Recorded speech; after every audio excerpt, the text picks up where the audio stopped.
रामचंद्र साहू ग्राम गोविंदपुर मु यही गाँव अधिवासी। आज आमर ये रज महोत्सव में 3 खंड बही उन्मोचन है। कार्य श्रृंखलित भाव कविता स्वर ठीक भाव मुझे भारी खुशी। मो ना हूँ तारा प्रसन्न महापात्र, घर हूँ इटामुड़ी। सचेतन साहित्य संसद जड़े सभ्य।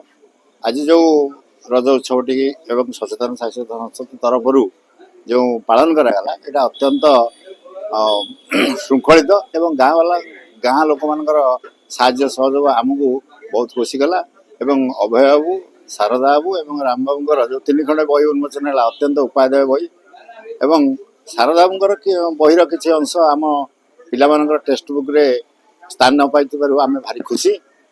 मो ना शारदा प्रसाद मिश्र, घर निकटस्थ निश्चंद कोइल पाखे खंडसाई। आज कार्यक्रम एक अभिनव प्रयास प्रथम कर 3 दिन रज 3 खंड बही आज उद्घाटन उन्मोचन हो पाठाकार परण ये गोटे सुंदर कथा। आउ समागम लोक माने पाठक माने श्रोता माने यथेष्ट परिमाण समागम होता एवं अतिथि माने आसी आ सब भाव श्रृंखलित भाव में नूतन प्रयास। डॉक्टर अभय कुमार राउत, सचेतन साहित्य संसद संपादक। आज कार्यक्रम आमर रज महोत्सव एवं रामचंद्र साहूर विदग्ध कोणार्क, शारदा प्रसाद मिश्र श्री जगन्नाथ श्री गणेश तत्व विमर्श एवं मोर पुण्य देवालय बापा पुस्तक 3टी लोकार्पित है।